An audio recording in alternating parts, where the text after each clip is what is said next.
जिनके साधन स्वामी जी महाराज ने आज समाप्त किए हैं, थोड़ी थोड़ी चर्चा साधक चलो इसकी करते हैं। कल चर्चा की जा रही थी,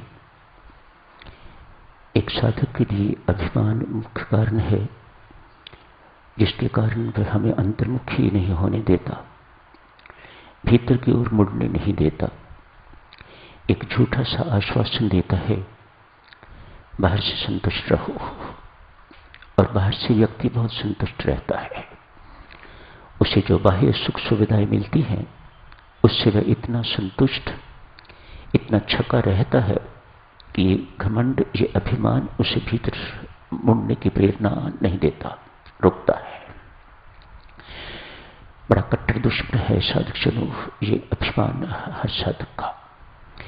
वैसे तो साधक जनों, साधक को बचना चाहिए।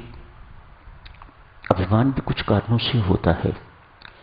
साधक को एक ही चीज जिस पर उसका वश है, उससे बचने की जरूरत है, और वह है कामना। जहां कामना होगी वहां क्रोध भी होगा, वहां अभिमान भी होगा। बचने की चीज कामना।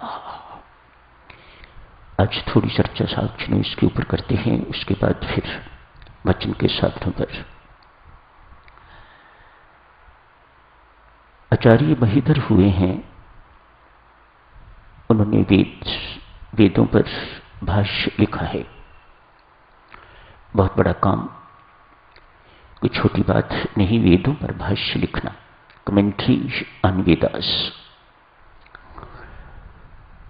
लिखना शुरू कर दिया था, बीमार हो गए, परमेश्वर से प्रार्थना करी, भाष्य लिखना बंद कर दिया। परमेश्वर से प्रार्थना की, अगले ही दिन स्वस्थ हो गए,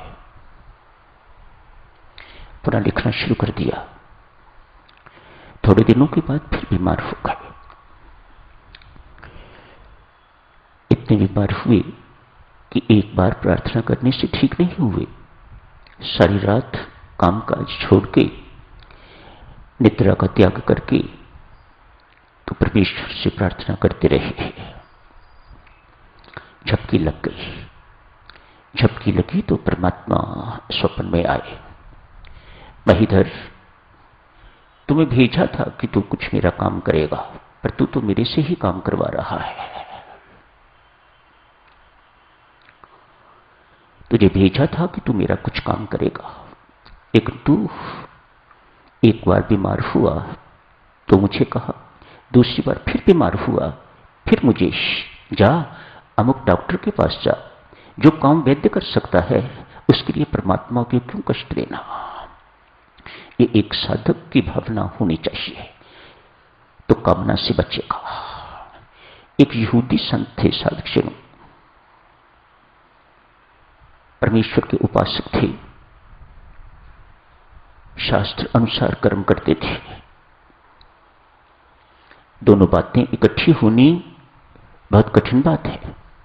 परमात्मा का भजन करना, अमृतवाणी का पाठ करना, सत्संग में आना, श्री राम शरणम में आना एक बात है, लेकिन साथ ही साथ शास्त्र अनुकूल कर्म करना ये दूसरी बात है। ये किसी के अंदर ही इस प्रकार का समन्वय होता है। हमारा चरित्र जो यहां है वह बाहर निकल के नहीं है। हम शास्त्र के विपरीत हो जाते हैं। इस वक्त बिल्कुल शास्त्र के अनुकूल बैठे हुए हैं, हम शास्त्र अनुसार बैठे हुए हैं। बाहर निकलते ही हम शास्त्र को भूल जाते हैं और शास्त्र विपरीत कर्म करते हैं। ये यहूदी संत इस प्रकार का नहीं था। उपासना भी करता था, ईमानदार उपासना करता था, और बाहर निकल के भी चाहे बिजनेस करता है, चाहे कुछ भी करता है, बेईमानी नहीं, हेराफेरी नहीं, छल कपट का जीवन नहीं, दंभी जीवन नहीं, झूठा जीवन नहीं, शास्त्र के अनुसार जीवन यापन करता है।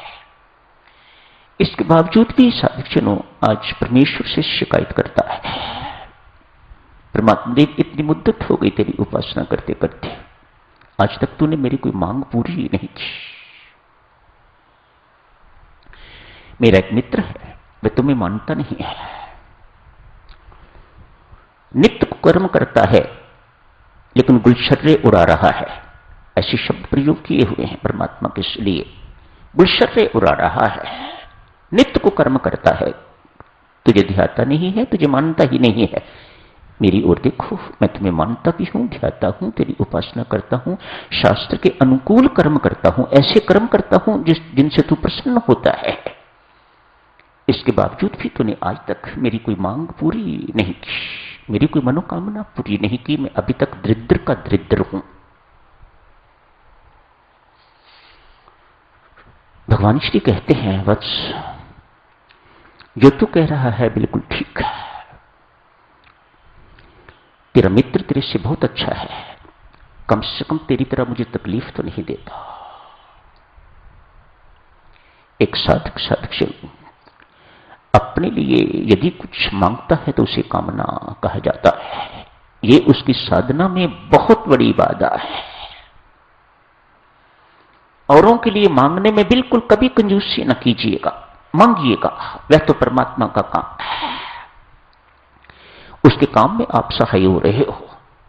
लेकिन अपने लिए कुछ मांगते हो, किसी भी प्रकार का कुछ मांगते हो, रोग का निवारण, बिजनेस ठीक नहीं चल रहा, कोई आपत्ति आ गई है, कोई विपत्ति आ गई है, मुकदमा आ गया है, इत्यादि इत्यादि, अपने लिए कुछ भी मांगते हो परमेश्वर के दरबार में, तो परमेश्वर क्या करता है, आपसे पल्लू छुड़ा देता है। तूने किया है तो भुगत। मेरे पर छोड़ा हुआ होता तो मैं सब कुछ तेरा संभालता। तू तो हर छोटे काम के लिए मुझे ही कष्ट देता है। तो स्पष्ट हुआ साधक जनों, परमेश्वर ने हमें किसी काम के लिए, किसी कर्तव्य निभाने के लिए, अपना काम करवाने के लिए हमें भेजा हुआ है, न कि हम उससे अपना काम करवाएं। ये परमात्मा स्पष्ट करता है साधक जनों हम सबको। जहां काम होगा, जहां कामना होगी, वह अभिमान भी होगा। बड़ी विचित्र चीज है ये अभिमान। न जाने किस किस तरीके से हमारे जीवन में प्रविष्ट करता है और प्रविष्ट रहता है, छोड़ता नहीं इतनी आसानी से। मांगने की तो ये चीज है परमात्मा से, परमात्मा बल दे, परमात्मा कृपा कर, ये मेरा कट्टर शत्रु अभिमान है, इसका हनन कर। ये कामना नहीं है, ये कामना नहीं है। परमात्मा से भक्ति मांगना, परमात्मा से परमात्मा को मांगना, परमात्मा से अपने दुर्गुण दोषों को दूर करवाने की याचना करना, ये कामना नहीं है। देखो कितनी छूट है।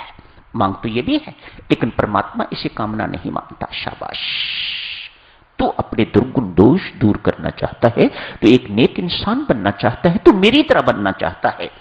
परमात्मा कहते हैं तू मेरी तरह बनना चाहता है, तो मैं तुम्हें बना के रहूंगा। वह बना देता है। दुर्गुण दोष जितने भी हैं, कमजोरियां जितनी भी हैं, सब दूर करके रख देता है एक एक करके। भौतिक मांग बीच में ना आए, सिर्फ ये मांग रहे तो वह आपका है, आपके लिए सब कुछ करने को तैयार है। ध्यान देना, कहीं ये ना सोचना कि मेरी भौतिक मांगों का कौन करेगा, मैं इसी काम में लग गया तो रोटी रोजी का कौन करेगा। वह बैठा है ना करने वाला, वैसे भी वही करता है। साधक जनों, ये तो हमारी भ्रांति है कि हम करने वाले हैं। वही करने वाला है, वही सब कुछ करता है। कभी इन बातों को परख के देखो। छोटी छोटी बातें, हमें कुछ पता होता है तो हम किसी को क्यों बताएं। अभिमान काम कर रहा है। सूक्ष्म कहिए, कैसा भी कहिए, लेकिन अभिमान काम कर रहा है। अभिमान छोटा बड़ा नहीं होता, अभिमान है। हम क्यों मिले, उसे काम होगा वह खुद मिल लेगा। दूसरे को काम होगा वह खुद मिल लेगा। हम क्यों मिले, हम क्यों लाइन में खड़े हों, हम तो दूसरों को लाइन में खड़े करवाने वाले हैं, हम स्वयं क्यों खड़े हों। ये अभिमान काम कर रहा है, किसी न किसी मात्रा में अभिमान काम कर रहा है। हम किसी से क्यों कुछ पूछें, लोग हमें पूछते हैं और हम किसी से पूछें, अभिमान काम कर रहा है। ये सब अभिमान के चिन्ह हैं। एक साधक इन छोटे छोटे अभिमान को ऐसा समझने वाला, ये छोटा है, ये किसी कोई दुख देने वाला नहीं है, कोई बाधा डालने वाला नहीं है, ये सोच ठीक नहीं है। साधक चलो, ये आपको आपकी साधना में आगे नहीं बढ़ने देगा, वहीं के वहीं टिके रहोगे। अतएव साधक कभी गृहस्थ हो, विरक्त हो, कैसे भी हो आप, कभी अभिमानी शब्द नहीं बोलने। आओ थोड़ी सी बात वचन के साधनों पर करते हैं। अभिमानी शब्द नहीं बोलने हैं। मैं करने वाला हूं, मैंने ऐसा कर दिया, मैं कुछ हूं, ये सब अभिमानी शब्द हैं। तनिक देवियों सज्जनों, अपने अंदर झांकते रहना चाहिए। एक साधक को अपना निरीक्षण करते रहना चाहिए, क्या क्या बीतती है हमारे साथ रोज। महारानी विक्टोरिया आज किसी कारण से अपने पति को उसे कहना पड़ा, महारानी मैं हूं कि आप?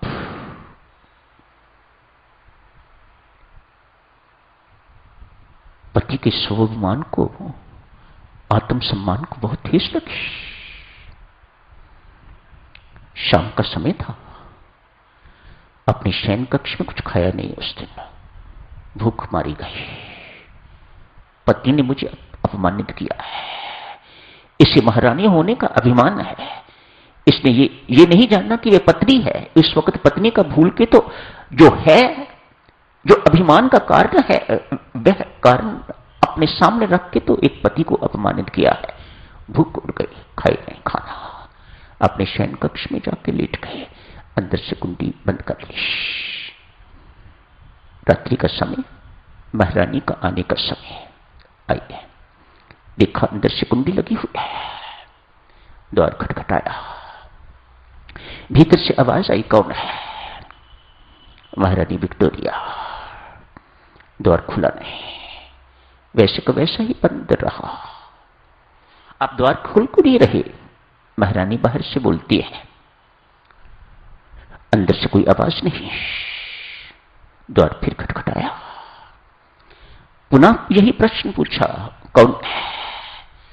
तब तक महारानी विक्टोरिया के ऊपर से महारानी होने का ये भूत सिर से उतर चुका हुआ था, अपनी गलती का एहसास हो चुका हुआ था। अतएव कहा, आपकी प्रिय पत्नी विक्टोरिया। द्वार खुला, उधर से अंदर वे भी शांत हो चुके हुए थे, ये भी शांत। आलिंगन किया, चुंबन किया और प्रेमपूर्वक जीवन यापन शुरू किया। इसके अभिमानी शब्द तो इतने ही मार कर चुके थोड़े घंटों के लिए। अभिमानी शब्द मेरी माताओं, कड़वे शब्द, अभिमानी शब्द इस प्रकार से बींध देते हैं कि जिंदगी भर भूलते नहीं है।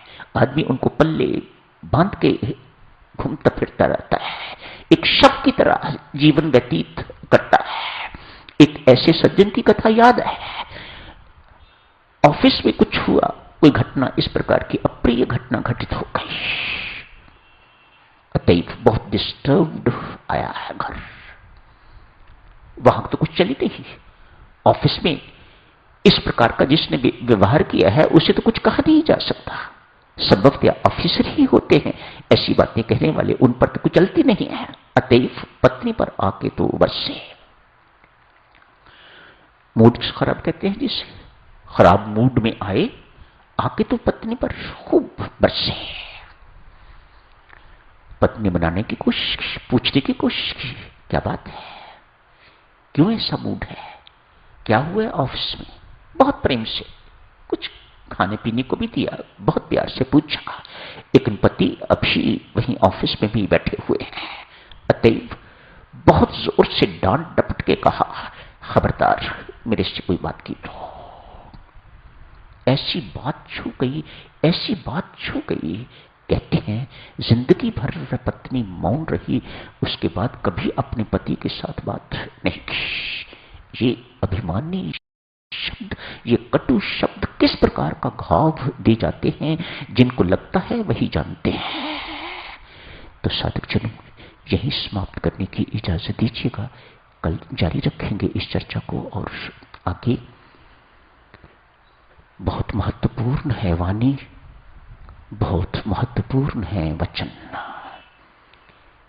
स्वामी जी महाराज ने वचन के साधनों पर पूरा एक प्रसंग लिया है। छोड़ेंगे नहीं इसे। इंद्रिय संयम आएगा, उसमें भी वाणी की बात करेंगे। नाना उक्तियां आएंगी, उसमें भी वाणी की बात करेंगे। वाणी अर्थात जीवा।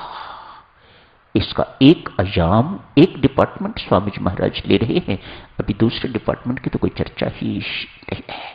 एक इंद्रिय, इसके पास दो कर्तव्य हैं। एक तो स्वाद लेती है और दूसरी बोलती है। संत महात्मा फरमाते हैं, देवियों सज्जनों, एक साधक के लिए यदि वह सर्वेंद्रिय संयम का जीवन व्यतीत करना चाहता है, सबसे पहले अपनी रसना पर, अपनी जिह्वा पर नियंत्रण करे। स्वाद को भी मारे और जो कुछ ये कहती है उस पर भी पूरा अनुशासन रखे। शेष इंद्रियां अपने आप ही संयमित हो जाएंगी। See how important is the tongue. कितनी महत्वपूर्ण है ये इंद्रिय रसना, जिह्वा। बहुत सोच समझ के एक साधक को इसका प्रयोग करना चाहिए, स्वाद लेने में भी और जो कुछ ये कहती है, दोनों पर बहुत संयम होना चाहिए साधकजनों। इसके बाद की यात्रा आसान हो जाती है। तो यही समाप्त करने की इजाजत दें। धन्यवाद।